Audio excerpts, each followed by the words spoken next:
The morning sun cast long shadows across the Naval Special Warfare Training Facility in Coronado, California. Sarah Mitchell had arrived early, as she always did, to prepare for what would become one of the most talked-about demonstrations in modern military history. As a former Marine Corps martial arts instructor turned civilian defense contractor, she had been invited to conduct a specialized hand-to-hand combat workshop for an elite group of Navy SEALs. Sarah checked her equipment one final time. At 32 years old, she stood 5 feet 6 inches tall, with a lean but powerful build that spoke of years dedicated to physical conditioning and combat training. Her credentials were impressive, having served 2 tours in Afghanistan, where she had earned respect for both her tactical skills and her ability to train others in close-quarters combat techniques. The invitation to train at this facility had come through official channels. The Navy was exploring new approaches to hand-to-hand combat training, particularly focusing on techniques that could be effective regardless of size differences between combatants. Sarah's reputation for innovative training methods and her expertise in leverage-based defensive techniques made her an ideal candidate for this experimental program. As the morning progressed, Navy SEALs began filing into the training area. These were some of the most elite warriors in the world, men who had undergone grueling selection processes and possessed years of combat experience. They gathered in the spacious gymnasium, their conversations mixing curiosity with the typical skepticism that comes when outsiders are brought in to teach special operations personnel. The facility itself was state-of-the-art, featuring padded training mats, mirrors along the walls, and observation areas where instructors and visiting officials could watch training sessions. Today's session had drawn more attention than usual, partly because of Sarah's reputation, and partly because word had spread about the unconventional nature of the training she would be providing. General Marcus Harrison arrived precisely at 0900 hours, his presence immediately commanding attention throughout the room. At 54 years old, he was a decorated officer with over 3 decades of military service. Standing 6 feet 2 inches tall, with broad shoulders and an imposing bearing, he embodied the traditional image of military leadership.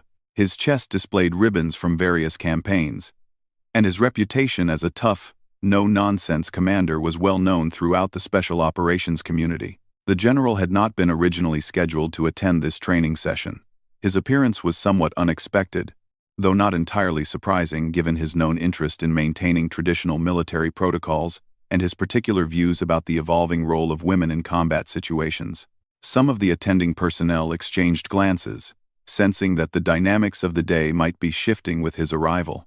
Sarah noticed the general's entrance but continued with her preparations, reviewing her training notes and mentally rehearsing the key points she wanted to demonstrate. She had encountered skeptical audiences before and understood that earning respect in military environments often required proving oneself through performance rather than credentials alone.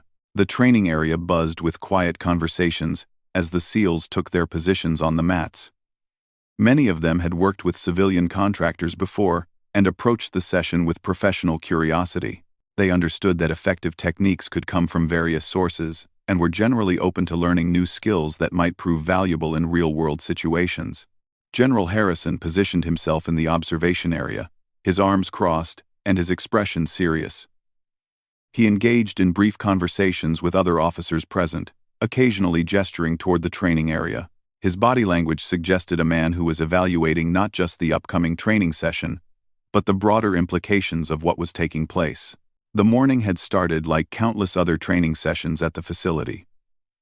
Professional military personnel gathering to learn and improve their skills, an expert instructor preparing to share knowledge, and commanding officers observing to ensure standards were maintained. None of those present could have predicted that the next few hours would result in an incident that would be discussed and analyzed for years to come. Sarah completed her final preparations and moved to the center of the training area. The room gradually quieted as approximately 100 Navy SEALs arranged themselves in a large semicircle around the demonstration space. The atmosphere was professional but charged with anticipation, as both the trainees and observers prepared for what they expected to be a routine, if potentially informative, training session. The stage was set for a collision between traditional military hierarchy and modern combat innovation. between assumptions about physical capability and the reality of applied technique, between authority and expertise. What began as a standard training evolution was about to become something entirely different, something that would challenge preconceptions and demonstrate that, in the realm of physical combat, technique and preparation often matter more than size and rank. As Sarah began her introduction, explaining the principles behind leverage-based defensive techniques, General Harrison shifted his position to get a better view.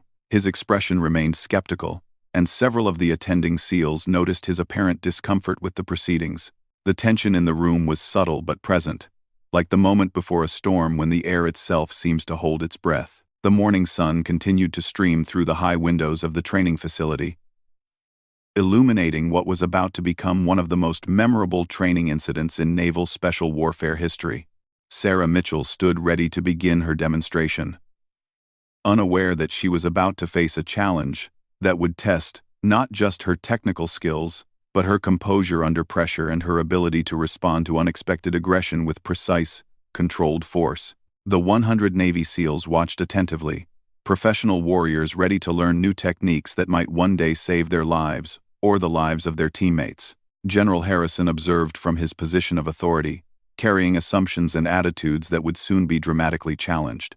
The stage was perfectly set for an incident that would demonstrate the power of skill over size, preparation over presumption, and controlled technique over brute force. Sarah began her demonstration by explaining the fundamental principles of leverage-based defensive techniques. Her voice carried clearly across the training area as she outlined how proper technique could overcome significant size and strength advantages. She demonstrated several basic movements, showing how to redirect force rather than meet it head-on, and how to use an attacker's momentum against them.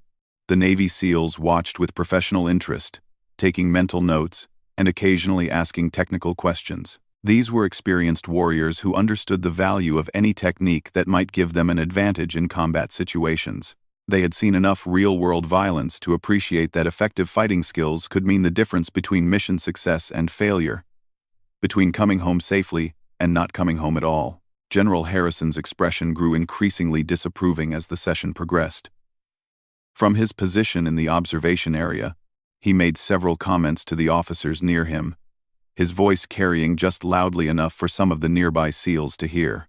His remarks centered on traditional combat methods and questioned the value of what he termed theoretical techniques when applied against trained military personnel. 20 minutes into the demonstration, Sarah called for a volunteer to help illustrate a more complex defensive sequence. Several SEALs raised their hands, but before any of them could step forward, General Harrison's voice cut through the room like a blade. "This is exactly the problem with modern military training," he announced, stepping down from the observation area and onto the training mat.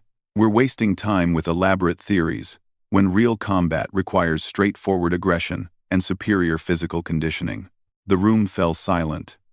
The general's movement onto the training mat had shifted the entire dynamic of the session. Sarah turned to face him, maintaining her composure despite the unexpected challenge to her authority as the instructor.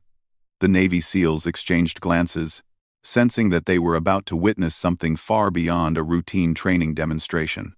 "General Harrison," Sarah replied evenly, "I appreciate your perspective, but these techniques have been tested in real combat situations. They're designed specifically to work when facing larger, stronger opponents." The general's response was immediate and dismissive. "Combat is about dominance, about imposing your will on the enemy. These dance moves might work in controlled environments, but against a real warrior, they're worthless." The tension in the room became palpable. Sarah realized that she was facing more than professional skepticism. The general's tone and body language indicated a personal challenge, a test of not just her techniques but her right to be teaching in this environment. The 100 Navy SEALs watching understood they were witnessing a confrontation that went beyond training methodologies. "Sir," Sarah responded carefully, "would you like me to demonstrate these techniques with you as a volunteer?" General Harrison's laugh was harsh and condescending. "I'll do more than volunteer. I'll show these warriors what real combat looks like, not this theoretical nonsense." What happened next shocked everyone present. Without warning or preparation, General Harrison suddenly lunged forward with his right arm extended, attempting to grab Sarah by the shoulder in what appeared to be an aggressive, dominating gesture. His movement was fast and powerful, driven by decades of physical conditioning and combat experience. But Sarah was ready. Years of training had honed her reflexes to respond automatically to aggressive movements. As the general's hand reached for her shoulder, she stepped slightly to her left, while simultaneously raising her arms in a defensive position. The movement looked almost casual, but it was precisely calculated. The general's momentum carried him forward as Sarah's left hand intercepted his extending arm. In one fluid motion, she gripped his wrist, while her right hand moved to control his elbow. The technique was textbook perfect, executed with the kind of precision that comes from thousands of hours of practice. What followed happened in less than 2 seconds, but to the watching Navy SEALs, it seemed to unfold in slow motion. Sarah applied pressure to specific points on the general's arm, while stepping into a position that gave her maximum leverage. The general suddenly found himself off balance, his own aggressive momentum being used against him. He attempted to resist, bringing his considerable strength to bear against Sarah's technique. But physics and proper application of leverage proved more powerful than raw muscle. Sarah continued the technique, applying controlled pressure that forced the general into an increasingly compromised position. The general's eyes widened as he realized what was happening. His attempted grab had been completely neutralized, and he was now being controlled by someone nearly a foot shorter and probably 70 pounds lighter than himself. He tried to pull back, but Sarah's grip and positioning made resistance impossible without risking serious injury. The watching SEALs stood transfixed as they witnessed their commanding general being systematically controlled by the very techniques he had just dismissed. Sarah's face remained calm and focused, showing no emotion beyond professional concentration as she demonstrated the practical application of her training methods. General Harrison's face flushed red, both from physical strain and obvious embarrassment. His position in front of the assembled special operations personnel made the situation particularly humiliating. He had challenged an expert in her field of expertise and was now experiencing the consequences of that decision. "Release me immediately," he commanded through gritted teeth, but his voice lacked its earlier authority. The physical control Sarah maintained over his position made his commands seem hollow and desperate. Sarah maintained her grip, but spoke clearly so all present could hear.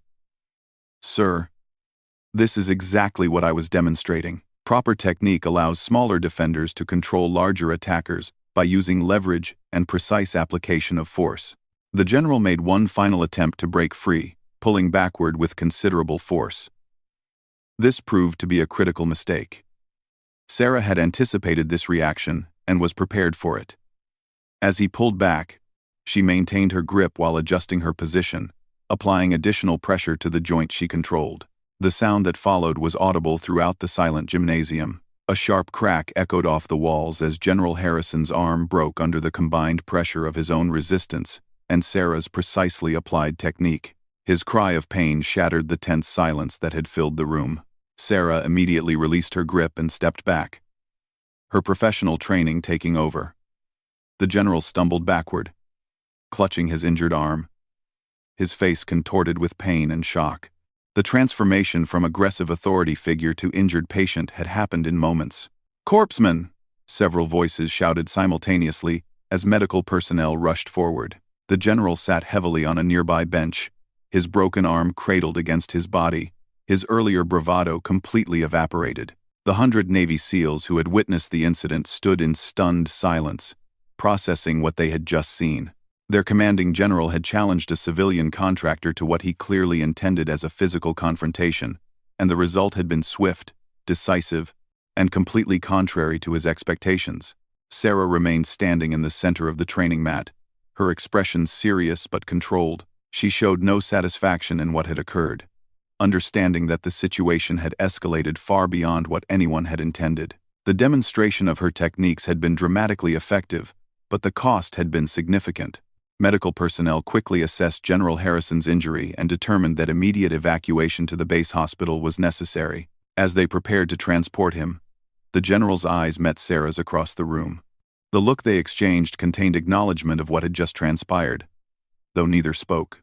The training session that had begun as a routine demonstration of defensive techniques had become something entirely different. In front of 100 elite warriors, traditional assumptions about size, strength, and authority had been challenged and found wanting. The incident would be discussed, analyzed, and remembered for years to come as a perfect example of why technique and preparation matter more than physical advantages or rank insignia. The medical evacuation of General Harrison created an immediate crisis of protocol and procedure. As senior medical personnel treated his broken arm, word of the incident began spreading through the naval facility with the speed that only military communications can achieve. Within hours, the story had reached the highest levels of naval command, creating a complex situation that would require careful handling. Sarah found herself in an unprecedented position. The 100 Navy SEALs who had witnessed the incident provided uniform testimony about what had occurred. Their accounts were consistent and factual, describing General Harrison's unexpected aggression and Sarah's defensive response. These were professional warriors trained in observation and reporting, and their collective witness carried significant weight. The immediate investigation revealed several important facts. Security cameras had recorded the entire incident, providing clear evidence of how events had unfolded. The footage showed General Harrison initiating physical contact without warning, Sarah's defensive response, and the general's injury resulting from his own resistance to her control techniques. Commander James Rodriguez, the officer responsible for overseeing the training session, had watched the entire incident unfold. His official report noted that Sarah had maintained professional composure throughout the encounter and had applied only the minimum force necessary to defend herself against an unexpected attack. He emphasized that her techniques had been controlled and appropriate given the circumstances. The Navy SEALs who had witnessed the incident were individually interviewed as part of the investigation. Their responses revealed unanimous agreement about the sequence of events. Many noted that Sarah had attempted to de-escalate the situation verbally before the general initiated physical contact. Several commented on the professional manner in which she had handled an extremely difficult situation. Chief Petty Officer Michael Stevens, a veteran SEAL with over 15 years of service, provided particularly insightful testimony. He noted that Sarah's response had been textbook perfect from a defensive standpoint, demonstrating exactly the kind of controlled application of force that special operations personnel were trained to use. His assessment carried weight given his extensive combat experience and training background. The investigation also revealed that General Harrison had not been scheduled to participate in the training session. His appearance and subsequent behavior appeared to have been spontaneous rather than planned.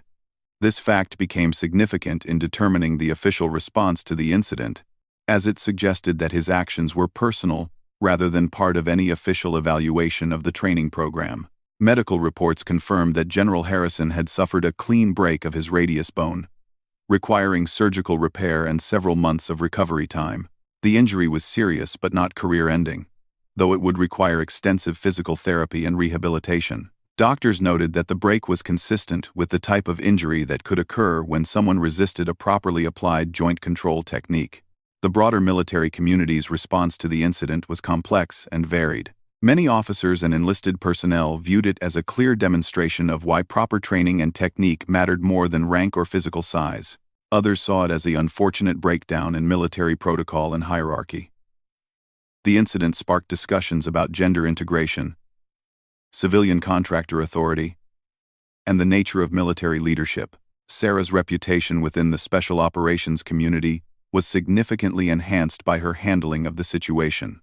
Word spread quickly about her ability to maintain composure under pressure and apply her techniques effectively when faced with an unexpected threat.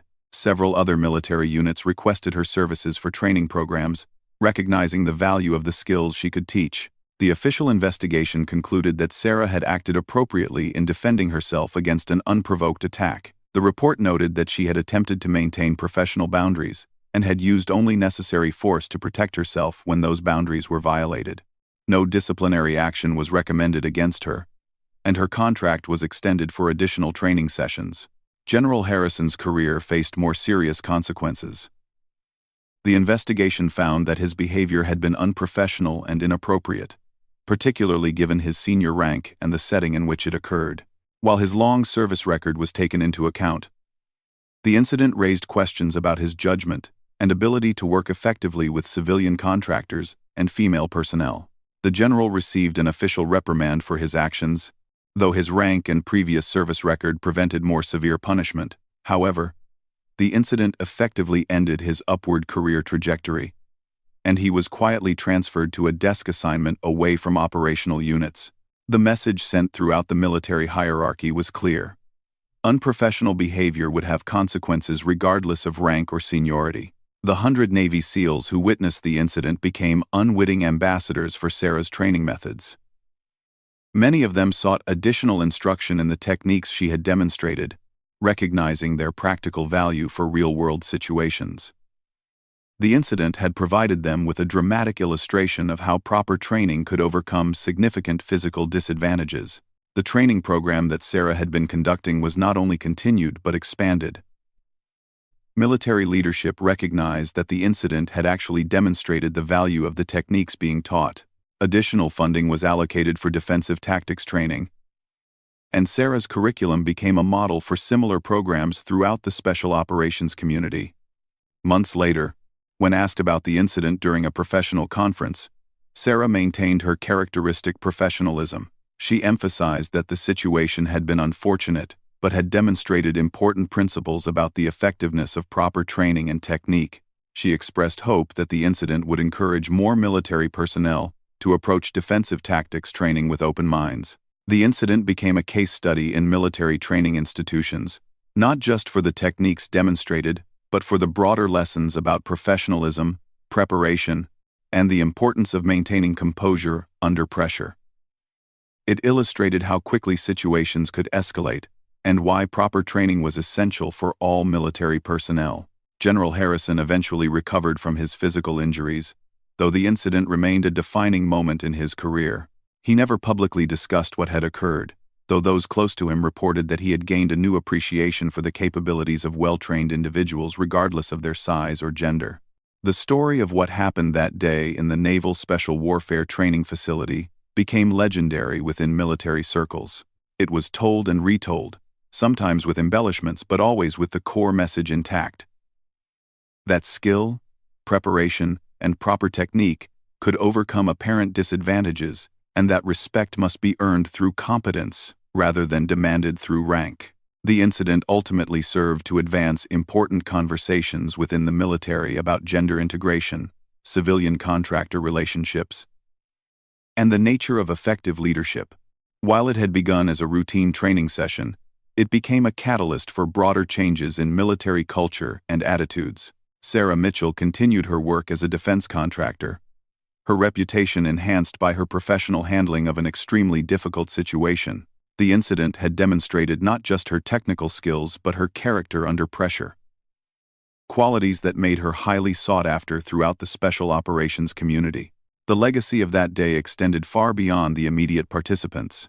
It became a reminder that in the world of military training and combat preparation, assumptions based on appearance or rank could be dangerous. It reinforced the principle that effective warriors came in many forms, and that wisdom lay in recognizing and respecting competence wherever it was found. The training facility in Coronado continued to host specialized instruction sessions, but the incident had changed the atmosphere. There was a new level of respect for civilian contractors and their expertise, and a clearer understanding that professional boundaries must be maintained regardless of rank or personal opinions. Years later, many of the Navy SEALs who had witnessed the incident would credit it with teaching them valuable lessons not just about defensive techniques, but about keeping an open mind and treating all training personnel with appropriate respect. The day that had begun with skepticism had ended with a dramatic demonstration of why such attitudes could be both wrong and dangerous.